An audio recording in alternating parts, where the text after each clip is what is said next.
Boa noite a todos. Boa noite. Sejam todos muito bem-vindos à nossa reunião de terças-feiras. Bem-vindos ao Conscious Living Spiritist Group. Eu sei que não tinha ninguém que levantou a mão dizendo que está aqui pela primeira vez, mas então bem-vindos de volta. É sempre uma honra muito grande poder estar aqui, poder fazer os estudos, trazer um pouquinho desse manancial de artigos inspiradores que nós achamos no Evangelho, que nós achamos através da doutrina espírita. E hoje, em especial, o nosso tema vai ser honrar mãe e pai. A inversão dos dois papéis ali foi feita de modo proposital no título, porque ao final dessa semana nós temos a celebração do Dia das Mães. Então eu fiz questão de colocar primeiro mãe e depois o pai ali, claro que fazendo uma alusão ao que nós vamos ver as passagens bíblicas, mas também ao capítulo 14 do Evangelho segundo o Espiritismo, que é honrar vossa mãe, vosso pai e vossa mãe. Mas então hoje nós vamos focar na família, nos pais, mas principalmente nas mães. Então, indo um pouquinho para a parte da Bíblia, nós temos duas passagens que falam mais ou menos sobre essa frase. Uma delas diz em Êxodo, fala: honra teu pai e a tua mãe, para que se prolonguem os teus dias na terra que o Senhor teu Deus te dá. Interessante esse prolongamento dos dias na terra, essa terra que o Senhor, o teu Deus, te dá. Então essa bênção que nós recebemos de estarmos aqui reencarnados, de estarmos aqui na terra trilhando o nosso caminho, honrando aqueles que foram os que fisicamente possibilitaram nossa vinda ao corpo da carne, ao corpo, não o corpo espiritual, mas ao corpo de carne. Então tem essa passagem, tem uma outra que fala: honra teu pai e a tua mãe, como o Senhor teu Deus te ordenou. Olha esse mandamento: para que se prolongue os teus dias e para que te vá bem na terra que te dá o Senhor teu Deus. Muito parecidas as duas passagens, mas ambas aludindo então a essa questão de honrar os progenitores, honrar ao pai, honrar a mãe. E agora, indo um pouquinho do macro, vamos dizer, para o micro, nós vamos começar no macro com a questão da lei de sociedade. Na pergunta, a Abigail falou, estamos dando o Livro dos Espíritos, né? Perto da pergunta 470, mais ou menos. Essa aqui é na pergunta 774, quando eles vão perguntar aos espíritos se os laços de família, eles têm alguma coisa a ver com a lei de natureza. E eles vão dizer assim, ó: o destino do homem é diferente do dos animais. Os laços sociais são necessários ao progresso, e os de família tornam mais apertados os laços sociais. Eis porque os laços de família são uma lei da natureza. Quis Deus dessa forma que os homens aprendessem a amar-se como irmãos.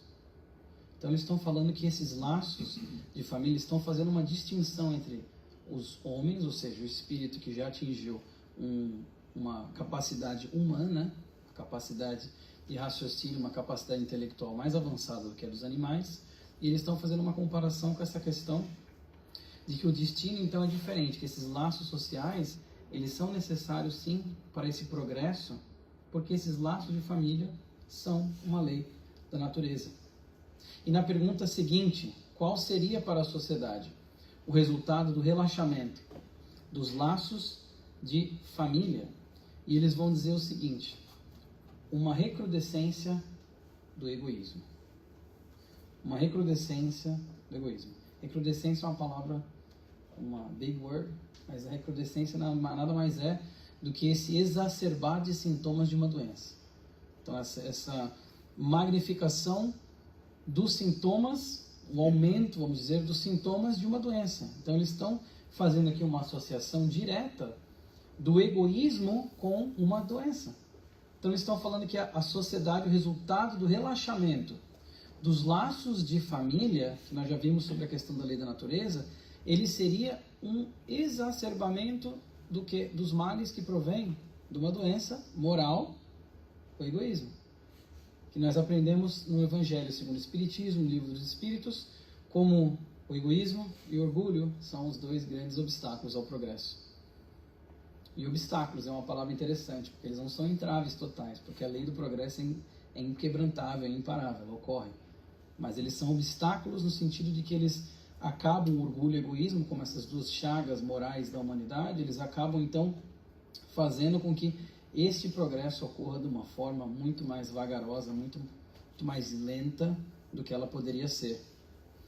E aí, na pergunta 204, agora falando então, voltando então à questão um pouco mais da família, eles perguntam aos espíritos: já que tivemos muitas existências, nossa parentela se originou bem antes da nossa existência atual? E eles vão responder: não pode ser de outra maneira. A sucessão das existências corpóreas, ou seja, as reencarnações, as múltiplas vivências no plano da matéria, estabelece entre os espíritos ligações que remontam às vossas existências anteriores. E aí eu botei ali os 3 pontinhos, porque a resposta vai mais longa que isso. E ela alude então a essa questão de que por isso que muitas vezes nós encontramos no mesmo círculo familiar espíritos que são mais simpáticos uns aos outros. E isso eles estão falando diretamente então essa questão de que não poderia ser de outra maneira. Se nós já tivemos, nós considerarmos a lei do progresso, considerarmos a multiplicidade das existências, que tivemos então múltiplas existências e teremos outras.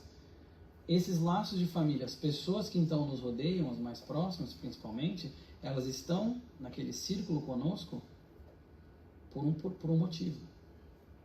Todos nós estamos no local exatamente adequado que nós precisamos estar para tanto a questão das provas quanto a questão das expiações. Nós estamos onde nós conseguimos de fato atuar, todos nós. Não tem acaso, não tem engano cósmico, mas estamos onde nós temos que estar.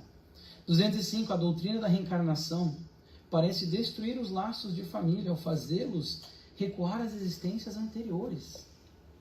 Ou seja, eles estão dizendo, se nós então somos colocados com pessoas que nós já tivemos desavenças anteriormente, desencarnamos, então vamos reencarnar novamente com aquelas pessoas com desavenças, que nós possuímos desavenças, que nós já semeamos discórdia, já cometemos erros e vice-versa. Ele fala, essa doutrina da reencarnação então parece destruir os laços da família, porque você vai colocar no mesmo ambiente pessoas com esses problemas, na teoria parece que vai ter um estremecimento desses laços, dado as oposições que esses membros possuem entre si numa mesma família, no mesmo núcleo familiar. E eles vão dizer assim, não, ela os amplia. A doutrina da reencarnação amplia esses laços de família, não os destrói. Ela amplia de novo. Por quê? Porque esses laços, à medida que nós vamos resolvendo aquilo que nós temos que resolver com as pessoas que estão ao nosso redor, nós vamos cada vez mais estreitando nossos laços, principalmente perante a Deus, porque todos somos irmãos e irmãs aos olhos de Deus. Aqueles que estão mais próximos de nós são nossos irmãos nessa existência, nossos pais, nossas mães, nossos filhos, nessa existência, especificamente. Podem ter sido em outra? Podem, mas nessa existência, aqueles são os seus papéis.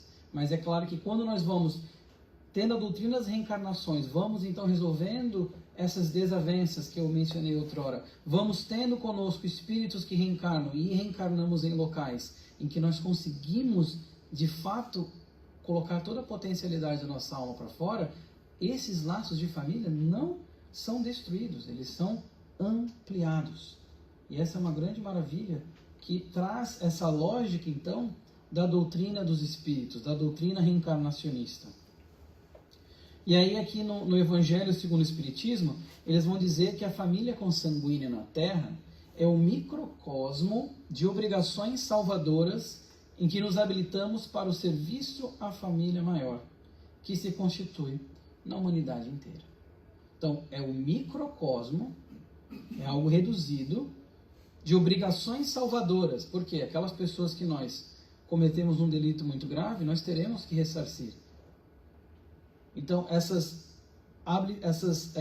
obrigações salvadoras, esse caminho então que eles falam aqui, dessa redenção espiritual de fato, ao estarmos trabalhando aqueles laços familiares, para que o quê? Nós estejamos habilitados ao serviço à família maior. Aí eles dão uma explicação, que família maior? Que se constitui da humanidade inteira. A hereditariedade é dirigida por princípios de natureza espiritual. Se os filhos encontram os pais de que precisam, os pais recebem da vida os filhos que procuram. Aqui eles já começam então a dar uma pincelada na questão da lei de atração, ação e reação na lei do quê? De atração. Se os filhos encontram os pais de que precisam, os pais recebem da vida os filhos que procuram.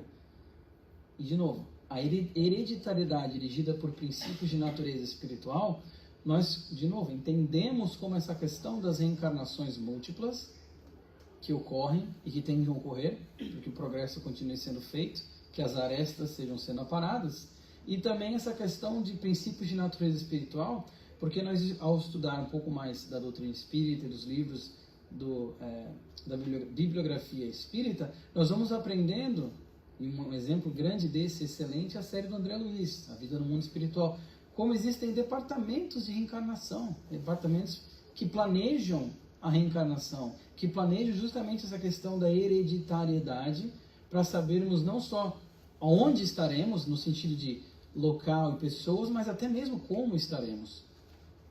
Que tipo de mazelas, espiritualmente falando, trazemos e traremos quando formos mergulhar na carne novamente, para passar por todas essas tribulações que nós passamos.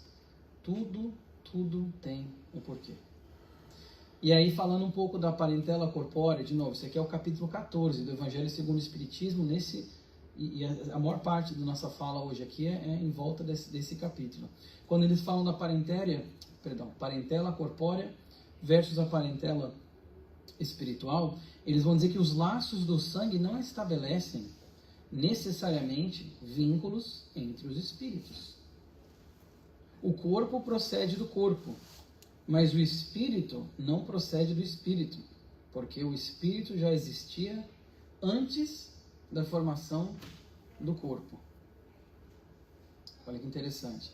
Não necessariamente esses laços do sangue vão estabelecer esses vínculos que eles falam aqui, talvez um termo mais espiritual, entre os filhos. Não é uma coisa que realmente deu a questão sanguínea, já teremos isso aí. Ele fala, o corpo procede do corpo, mas o espírito não procede do espírito, porque o espírito já existia antes da formação do corpo. Não teria como ser diferente se nós imaginarmos e concebermos uma questão reencarnacionista, de múltiplas vivências na Terra. O espírito já existia antes, então, do corpo. Todos nós aqui. E aí eles vão falar também, não é o pai que cria o espírito de seu filho, apenas lhe fornece, pai e mãe no caso, né? 50-50 na parte genética.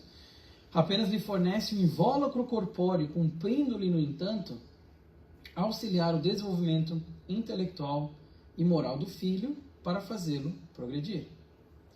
E isso aqui é muito em referência, se nós pensarmos no próprio Livro dos Espíritos, 1857, já faz quase 200 anos aí que existiram essas perguntas, e essa parte do Evangelho é justamente falando sobre uma das perguntas que surgiram no Livro dos Espíritos, onde eles questionavam se o pai e a mãe, quando têm um filho, se eles dão um pedaço, uma parte do espírito deles próprios para aquele ser que nasce. Eles vão explicar, olha, o corpo é o que procede do corpo, aquele corpo ali, aquele invólucro que você teve como seu filha, está ali, mas aquele espírito que habita aquele corpo, que vivifica aquele corpo, já existia antes. Ele não veio como um pedaço da nossa alma, por exemplo.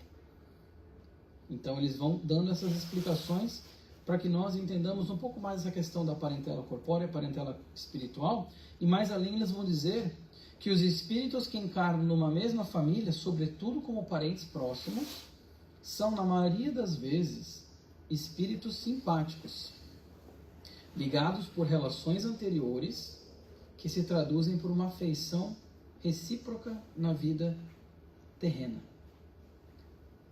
Olha que parte bonita. Porque ele fala que na maioria, eu botei em negrito ali, maioria das vezes, porque muitas vezes nós podemos pensar que é o contrário.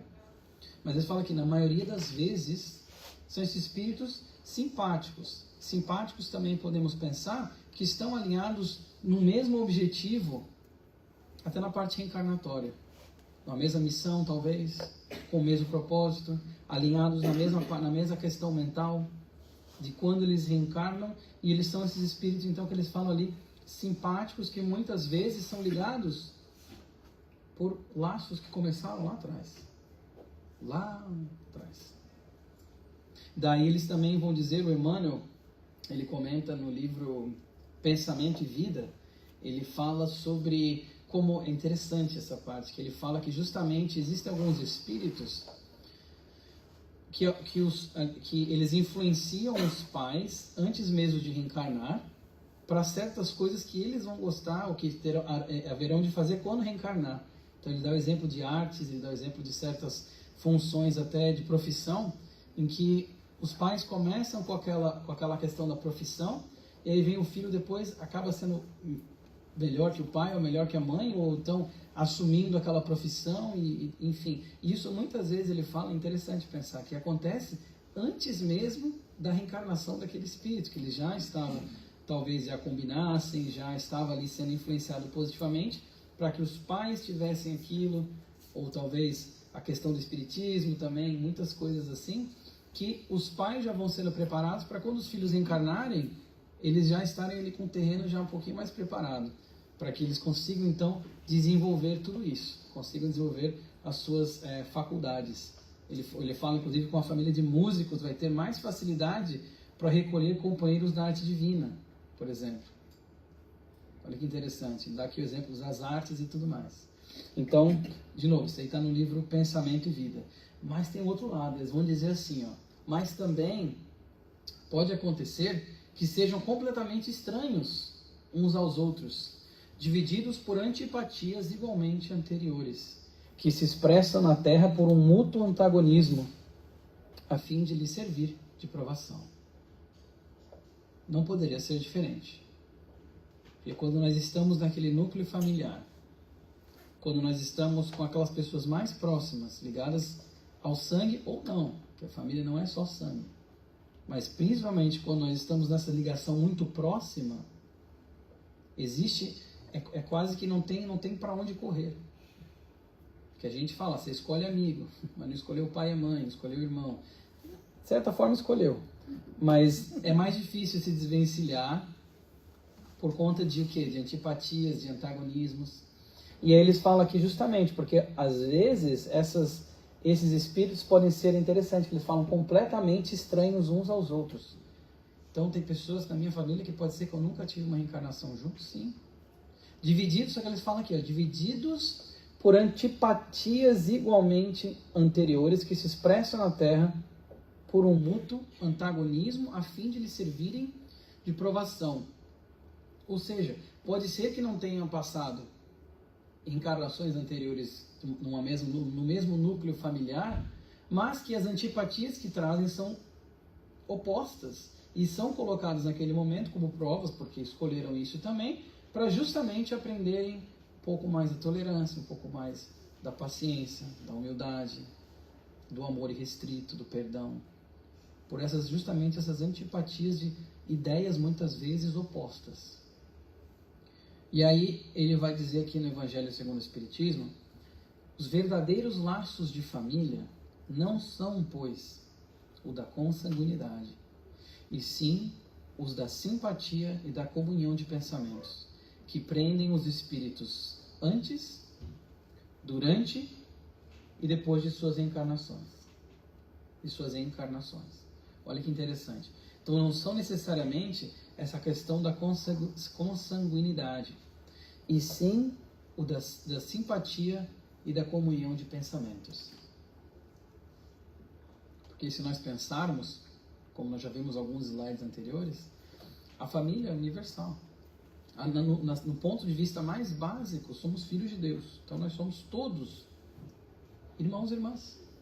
Então, esses laços de família que vão sendo estreitados, essas arestas que vão sendo aparadas, reencarnação após reencarnação, são justamente, não é necessariamente essa questão, esses laços formados somente pela consanguinidade, mas sim pela simpatia, comunhão de pensamentos. E aí é interessante que eles vão dizer que prendem os espíritos antes, esses laços de simpatia e de comunhão de pensamento, prendem os espíritos antes, ou seja, são associados antes, durante e depois de suas encarnações.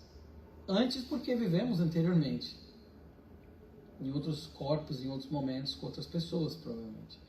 Durante, porque estamos aqui nesse círculo familiar, que nos é propenso ao progresso e necessário. E depois das suas encarnações, por quê? Porque a alma é imortal. A alma não perece quando o corpo perece. Da mesma forma que os laços formados durante aquele momento em que o corpo ainda funcionava, esses laços, quando são embasados, por isso que eles estão falando ali, por esses dois elementos, também perdurarão após o desencarne, após o corpo voltar de onde veio, para onde veio, aliás, de onde veio.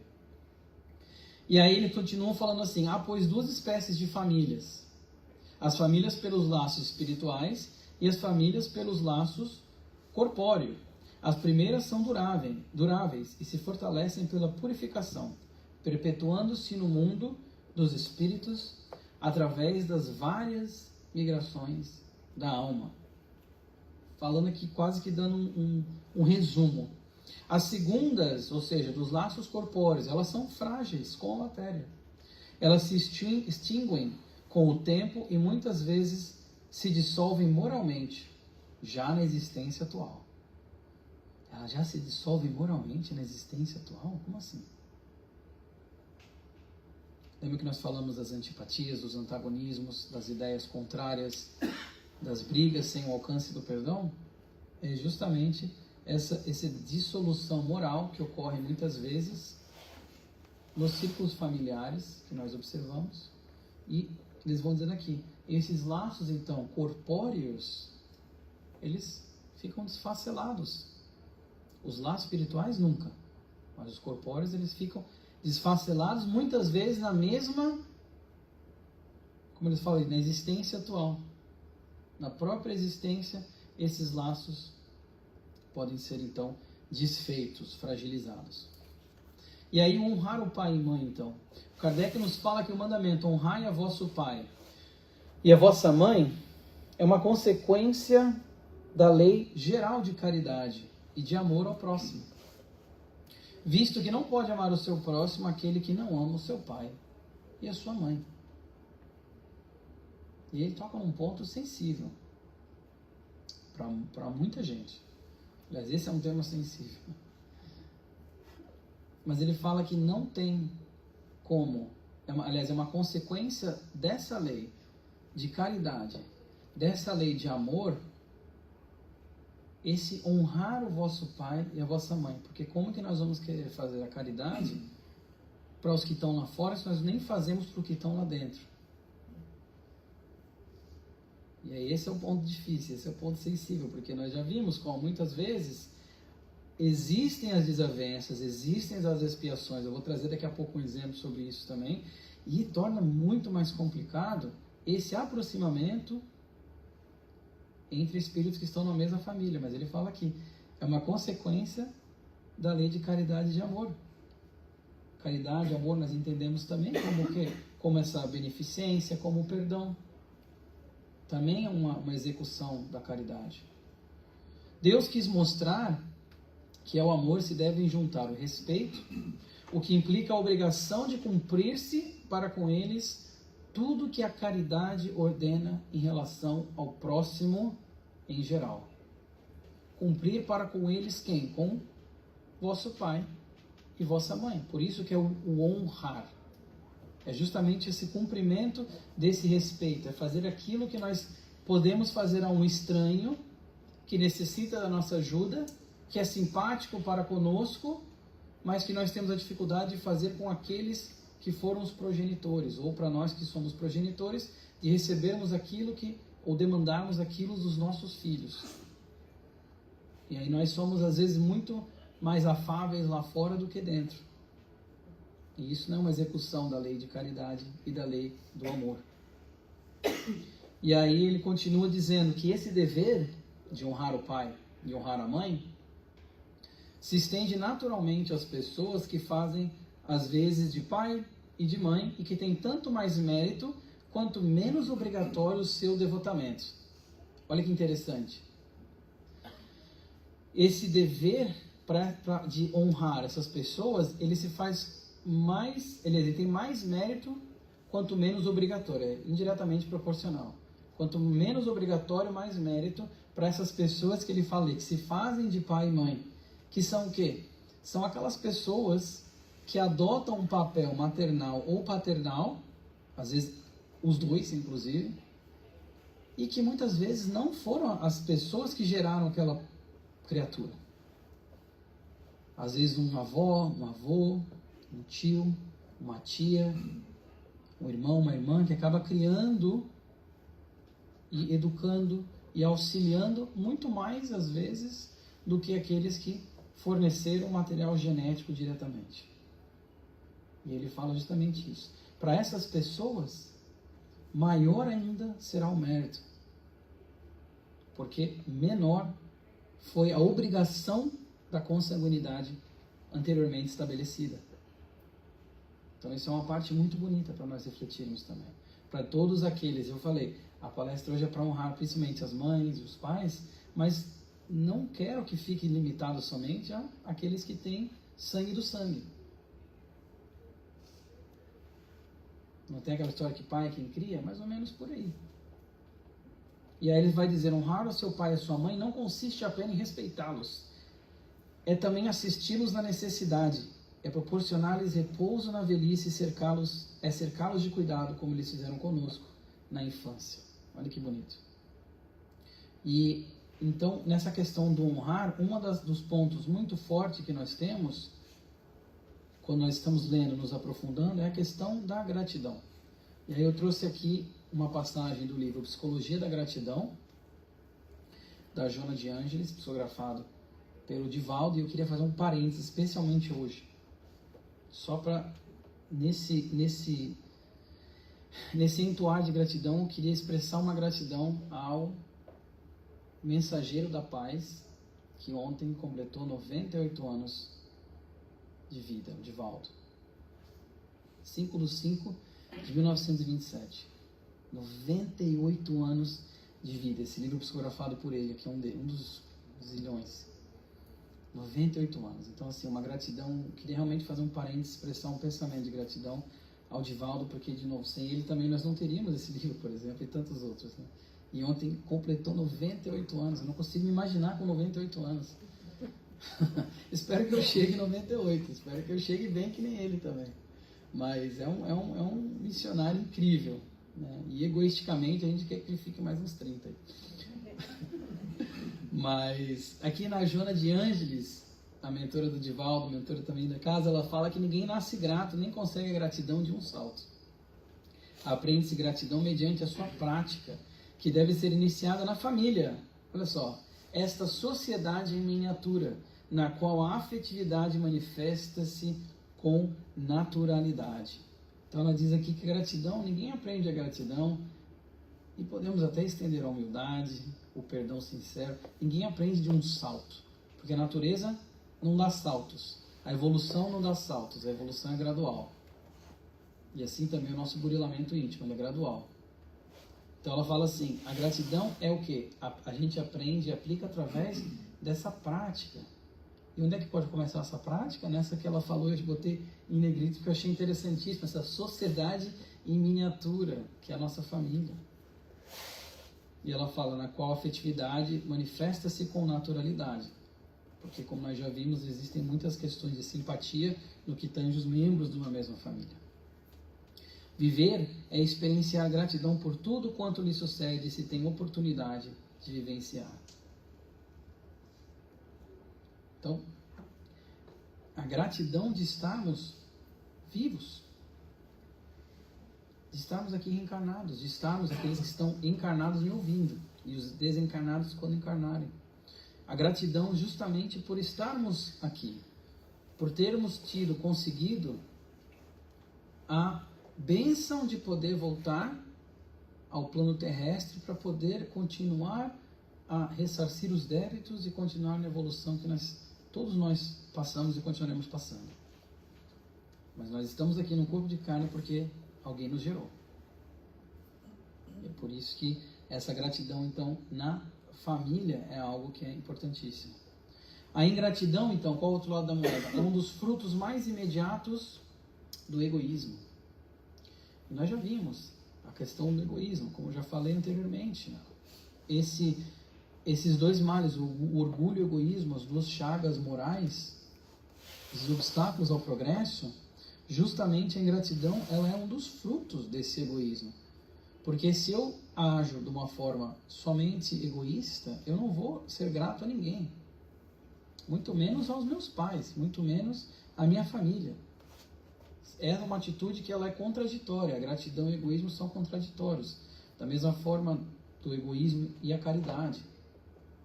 Nós já vimos aqui falando da caridade, do amor, da gratidão, tudo isso contrário, então, ao egoísmo.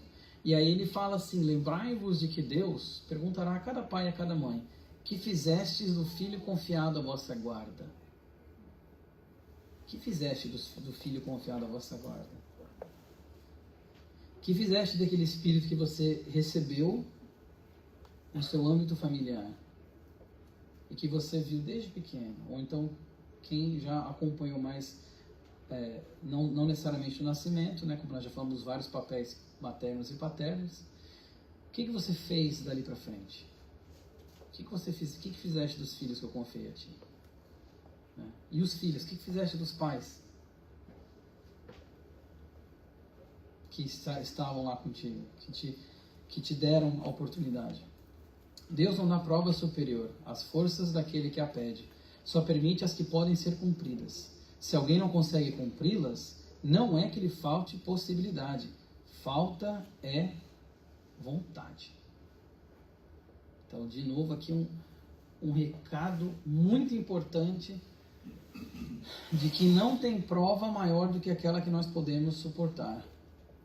Porque se existisse prova maior do que nós podemos suportar, pela lógica kardeciana, nós teríamos uma injustiça.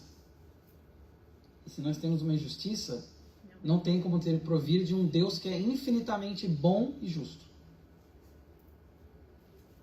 Então, de novo, seguindo essa lógica kardeciana, nós vemos justamente que não há prova superior a forças daquele que a pede. A prova, isso, foi pedida. Ele permite que seja cumprida. Então, para que nós lembremos, especialmente nesse assunto, quando vem aqueles momentos difíceis no âmbito familiar, e nós lembremos que nós não estamos sofrendo algo, nós não estamos com um peso que os nossos ombros não conseguem suportar, porque isso seria uma injustiça. Nós conseguimos suportar, e às vezes falta uma coisa aqui, a vontade. E por vontade nós podemos fazer um parênteses aqui e imaginar humildade, imaginar, como eu falei, tolerância, imaginar a questão do perdão, da caridade, do amor. Falta justamente colocar essas questões em prática. Não que nós estamos com uma prova que nós não conseguimos suportar. E no livro Entre a Terra e o Céu, esse eu falo um dos meus livros favoritos do André Luiz, psicografado pelo Chico Xavier, eles falam que permanecemos todos vinculados à lei do renascimento, como inaliável condição de progresso. Atacamos experiências múltiplas e recapitulamo-las tantas vezes quanto se fizerem necessárias na grande jornada para Deus. Então nós estaremos vinculados a essa lei de renascimento, estaremos vinculados então a esse progresso que é inevitável e que pela nossa condição espiritual, pelo nosso avanço, aliás, nossa condição, eu digo nosso nível de evolução espiritual, nós estamos ainda tendo que encarnar na matéria mais bruta. Nós temos e nós continuaremos nesse ciclo reencarnatório que nós estamos ligados quando ele fala a questão da condição da lei do progresso. Quantas vezes se fizerem necessárias. E esse é um ponto importante, para que nós não fujamos da responsabilidade que nós temos. Porque se nós fugirmos da responsabilidade, ela volta outra hora. Ela estará lá. Os obstáculos que são vencidos, que têm de ser vencidos, eles aparecerão até que nós tenhamos a coragem e a vontade de vencê-los. Isso cai diretamente com a questão familiar. diretamente com a questão dessas desavenças, às vezes, familiares também. E aí vale a reflexão.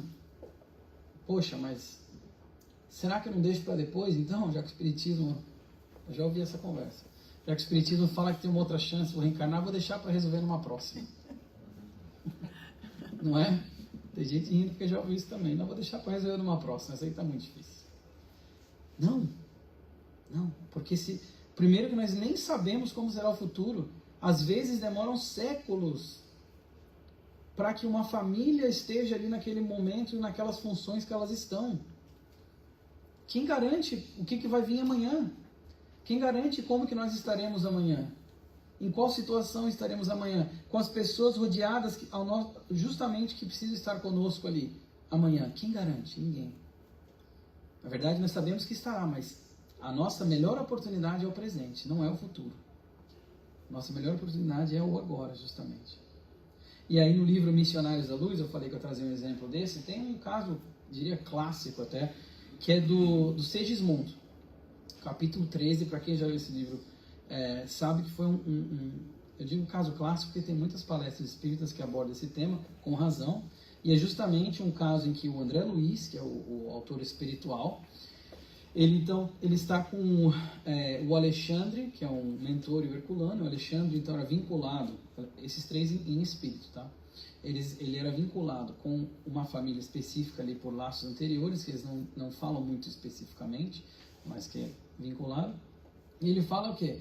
Que eles vão lá, o André Luiz, então, ele é concedido a ele a oportunidade de observar como é que funciona ali um planejamento reencarnatório de seres que têm problemas que remontam o passado mais longínquo. E aí eles chegam lá, o André Luiz então observa o Segismundo, que é justamente vamos dizer assim, o personagem principal da história, que foi um espírito que numa outra reencarnação cometeu delito mortal contra o Adelino e a Raquel. O Adelino e a Raquel que estavam, na verdade, ao Adelino. A Raquel também levou a mortalidade. Mas enfim, esse Segismundo cometeu um crime muito grave contra esses dois seres, que agora estavam como maridos também nessa reencarnação, com os nomes de Adelino e Raquel, e eles tinham um filhinho de 3 anos já, o João. E o Segismundo tentava uma reaproximação, depois de muito tempo, ele tentava uma reaproximação, principalmente com Adelino. Só que ele não conseguia. E aí se sucede que eles vão então na casa lá deles, né? Esse aqui é um desenho, uma ilustração desse momento. E nesse dia, eles estão lá e eles veem que o Adelino está completamente assim, desequilibrado, não está muito bem. E aí o Alexandre vem e começa a intuir o filhinho de 3 anos, então, o João, para poder falar algumas coisas. Fala, mamãe, papai está triste. Ela assim, não, filho, está só estressado com os negócios. O que são negócios? Eles começam a conversa tudo legal ali. E aí o pai, já naquele momento que o filho começa a questionar ele já meio que já dissolve um pouco daquilo.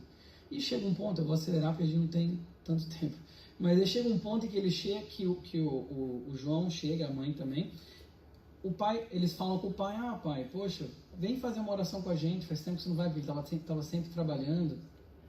E ele aceita fazer uma oração com eles. Um dia lá, vem o João, que é o filho de 3 anos, faz uma oração e tudo mais, e na hora que eles vão dormir, o André Luiz está acompanhando tudo isso. Na hora que o Adelino e a Raquel vão dormir, ele fala, olha, veja só como é interessante que esses dois seres que estão aqui com o passado interligado, o marido e a mulher, estão em vibrações, campos mentais completamente distintos. Porque daí a Raquel, quando se desdobra do corpo, vê a avó materna e tal, abraça a avó materna, e eles veem que o Adelino não consegue ver ninguém, porque ele estava com uma energia muito pesada. E é curioso porque antes deles irem dormir, o Adelino estava falando para Raquel, poxa, eu fico tendo pesadelo todos os dias, eu sonho com uma figura horrenda, assim, parece um mendigo horroroso que vem tentar aproximar de mim, e eu tento voltar e acordar porque é um pesadelo horrível. Dá repulsa esse espírito da sombra, que era o Segismundo. E aí então eles continuam esse trabalho, até que o Alexandre vem e intervém, fazendo a história curta aqui sem dar muitos spoilers. O Alexandre vem e intervém, e o Alexandre Espírito, né? Vem e intervém, e aí o Segismundo então consegue o perdão do Adelino, e aí eles conseguem fazer com que o Segismundo, então Adelino, aceite que o Segismundo venha a ser o seu segundo filho. E aí eles então continuam nesse desfazimento dos laços. Eu não vou contar o resto, ou falar muito mais, porque eu quero que vocês leiam o livro. Então, falando aqui um pouquinho, esse foi um exemplo.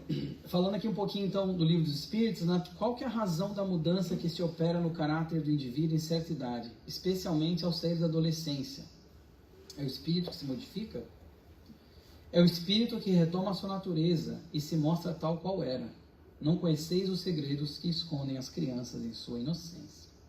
Não sabeis o que elas são, nem o que foram, nem o que serão. E contudo as amais e acariciais como se fossem parcelas de vós mesmos, de tal forma que o amor que uma mãe dedica aos seus filhos é considerado o maior amor que um ser possa ter por outro ser. E é verdade, se nós formos pensar na questão do amor da mãe, na questão justamente das crianças, dos bebezinhos, que eles então fazem com que nós tenhamos esse instinto de pais, de protetores, de querer criar e amar e tudo mais, graças a Deus pelo véu do esquecimento, muitas vezes nós podemos pensar. Porque imagina se nós soubéssemos já de cara quem que estava ali. Esse exemplo do Segismundo, por exemplo, com a Adelina.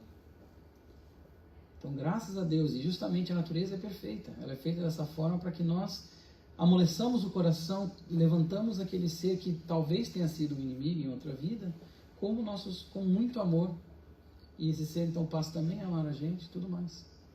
Aí vai dizer a continuação da resposta, que os espíritos só entram na vida corpórea para se aperfeiçoarem, para se melhorarem. A fragilidade dos primeiros anos os torna brandos, acessíveis aos conselhos da experiência e dos que devam fazê-los progredir. É quando se pode reformar o seu caráter e reprimir os seus maus pendores. Esse é o dever que Deus confiou aos pais, missão sagrada pela qual terão de responder. Olha só, esse dever de o quê? De entender que todo mundo reencarna para progredir e que essa progressão, então, esse ato de progredir, passa justamente quando as crianças, os adolescentes posteriormente, estão mais brandos, eles falam. Justamente a fragilidade os torna mais brandos para que os pais, então, tenham a oportunidade de moldar, de certa forma, influenciar positivamente, através de atos, através de exemplos, os seus filhos. Fala, esse é o dever, essa é a missão, justamente o quê? De auxiliar no progresso. Voltando para o Evangelho, esse aqui ainda é o Livro dos Espíritos. Vai perguntar assim, o amor materno é uma virtude ou um sentimento instintivo? Comum aos homens e aos animais. Ele é um sentimento instintivo, então, esse amor materno? É uma coisa e outra. A natureza deu à mãe o amor pelos filhos no interesse da conservação deles. Claro, para ajudá-los a sobreviverem. No animal, porém, esse amor é limitado às necessidades materiais. Ou seja, quando aquele ser no mundo animal já se torna um adulto, basicamente aquela função já foi cumprida por aquela mãe animal. Mas e nos seres humanos? Persiste pela vida inteira e comporta um devotamento e uma abnegação que são virtudes. Sobrevive mesmo à morte e acompanha o filho além do túmulo. Bem vedes que há nele outra coisa a mais que no animal. Então nós vemos aqui que existe sim uma diferença entre esse amor materno que nós vemos, esse sentimento que eles falam instintivo, mas que na verdade é uma virtude, porque demanda uma abnegação e um devotamento que nós não vemos nos animais. Porque como às vezes falaram ali, os animais, quando termina esse ciclo, cada um vai para o seu caminho. Mas nos seres humanos é diferente. Porque, de novo, somos mais, como espíritos mais evoluídos, então é exigido mais. E aí o nosso querido Chico, falando aqui das mães, ele tem esse recado aqui. Ele fala a missão da mãe.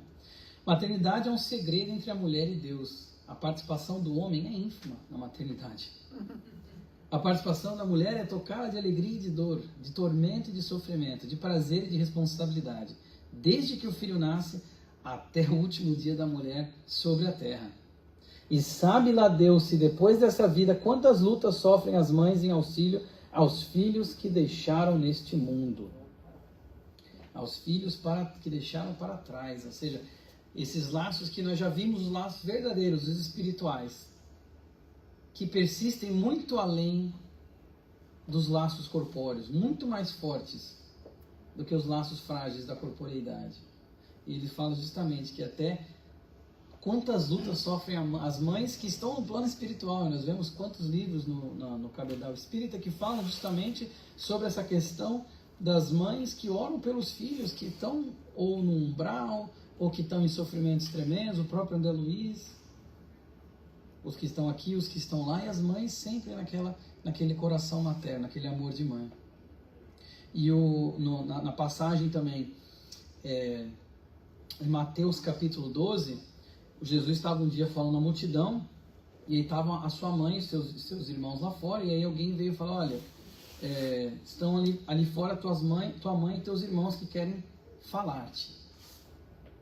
Ou seja, está lá a tua mãe e os teus irmãos inclusive que o próprio João Evangelista fala que não, como é que se fala, que não acreditavam nele de verdade, os próprios irmãos de Jesus, mas eles falam isso aqui, que ele estava lá, então, tua mãe, teu irmão, teus irmãos querem falar com você. E Jesus, como sempre, o mestre sublime, aproveita para dar ali uma lição, nunca desprezava nenhuma ocasião para ensinar. Ele fala: quem é minha mãe?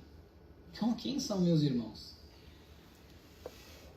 Parece até, se a gente parar só aqui, parece até que ele teve um derrame ali, alguma coisa assim. Como assim você não sabe quem são suas mães? Sua mãe e seus irmãos.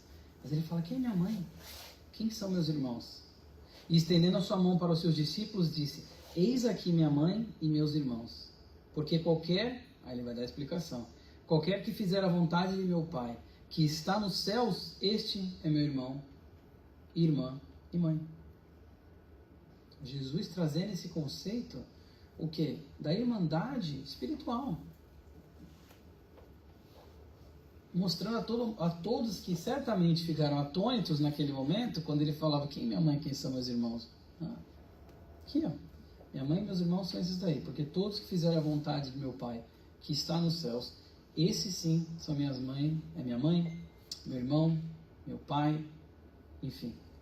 E aí nós temos também uma passagem, já chegando aqui mais ao final, do momento da crucificação, quando nós temos, está em João capítulo 19, isso, versículo 26, quando ele vai falar que eles estão naquele momento lá, e aí eu queria trazer só a passagem do Humberto de Campos, do Boa Nova, capítulo 30, quando ele vai dizer que a Maria, a mãe de Jesus, estava tomada ali por lágrimas, ele chama de véu de prantos, e então falou que o João Evangelista, quando eles estavam naquele momento vendo tudo aquilo, que Jesus vira para eles, então, e ele fala assim: mulher, eis aí o teu filho. E depois ao filho, né? Ao discípulo, perdão. Filho, eis aí tua mãe. A mesma lição que ele tinha dado antes. Mas no capítulo 30 do Boa Nova, é interessante porque o Humberto de Campos ele traz justamente a questão que o João Evangelista naquele momento, ele nos conta, que aquilo fez um sentido muito grande no seu íntimo. Ele entendeu que Jesus se referia. Ele entendeu justamente o que ele estava se referindo quando ele dizia: está aqui o seu filho, está aqui a sua mãe. Ele falou que então João recebeu a mãe de Jesus justamente como mãe, mas entendeu essa questão da humanidade inteira e fazer o bem a todos que são mães e seus irmãos. E aí eu queria encerrar, vou tentar encerrar, com a leitura de um poema, que é o poema Retrato de Mãe, da Maria Dolores.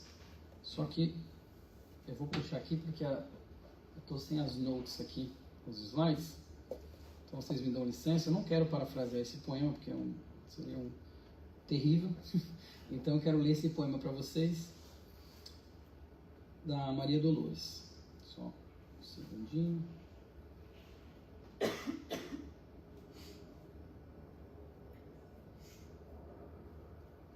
Deixa eu ver se eu consigo puxar por aqui. Ó, vamos lá. Não, vou ficar passando os slides.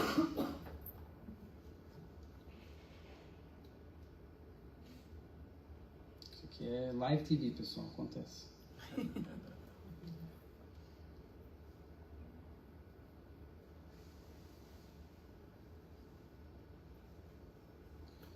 Esse foi um poema que, quando eu li essa palestra aqui ano passado, justamente honrando as mães de novo, eu li, é muito difícil ler e até não me senti tão ruim, porque é um poema que engasga. E o próprio Arthur Valadares leu esse poema também e se engasgou também. Eu falei, opa, então não sou só eu. Mas vamos tentar. Ó. Depois de muito tempo, falando então sobre... Nós falamos do João Evangelista, que entendeu aquela mensagem, quem era sua mãe, quem era seu irmão. E aí, então, a Maria Dolores, que é a poeta, poetisa, vai nos falar da Maria, a mãe de Jesus. Como ela também compreendeu o que é ser mãe. Mãe de quem? De todos. Depois de muito tempo, sobre os quadros sombrios do Calvário, Judas, cego no além, errava solitário. Era triste a paisagem, o céu era nevoento. Cansado de remorso e sofrimento, sentara-se a chorar. Nisso, nobre mulher de planos superiores, nimbada de celestes esplendores que ele não conseguia divisar, chega e afaga a cabeça do infeliz. Em seguida, num tom de carinho profundo, quase que em oração, ela diz: meu filho, por que choras? Acaso não sabeis? Replica o interpelado, claramente agressivo. Sou um morto e estou vivo. Matei-me e novamente estou de pé, sem consolo, sem lar, sem amor e sem fé. Não ouvistes falar em Judas, o traidor? Sou eu que aniquilei a vida do Senhor. A princípio julguei, ele continua falando, poder fazê-lo rei, mas apenas lhe impus sacrifício, martírio, sangue e cruz.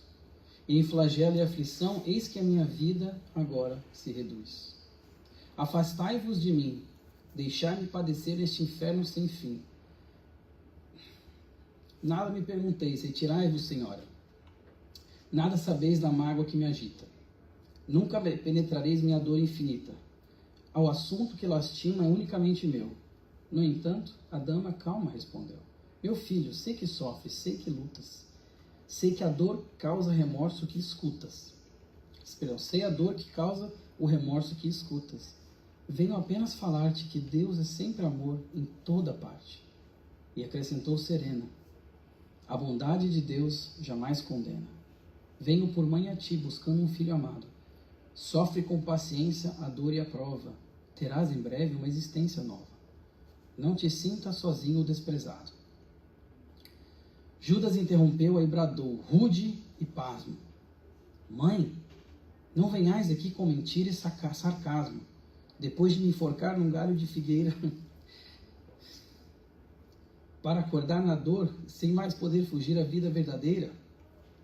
Fui procurar consolo e força de viver, ao pé da pobre mãe que forjara o ser. Ela me viu chorando e escutou meus lamentos, mas teve medo dos meus sofrimentos. Expulsou-me a esconjuros, chamou-me monstro por sinal, disse que eu era unicamente o espírito do mal. Intimidou-me a terrível retrocesso, mandando que apressasse o meu regresso para a zona infernal de onde por certo eu vinha. Ah, detesto lembrar a horrível mãe que eu tinha. Não me faleis de mães, não me faleis de amor, sou apenas um monstro sofredor.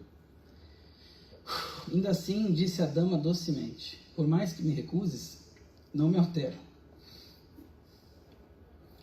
Amo-te, filho meu, amo-te e quero ver-te de volta de novo à vida, maravilhosamente revestida, de paz e luz, de fé e elevação. Virás comigo à terra, perderás pouco a pouco o ânimo violento, terás o coração nas águas de bendito esquecimento. Numa existência de esperança, levar-te-ei comigo, a remanso abrigo. Dar-te-ei outra mãe, pensa e descansa. E Judas, neste instante, como quem olvidasse a própria dor gigante, ou como quem se desgarra de pesadelo atroz, perguntou: quem sois vós, que me falais assim, sabendo-me traidor? Sois divina mulher, irradiando amor. ou anjo celestial de quem presinto a luz. No entanto, ela, a fitá-lo frente a frente, respondeu simplesmente: meu filho, eu sou Maria, sua mãe de Jesus. Que assim seja.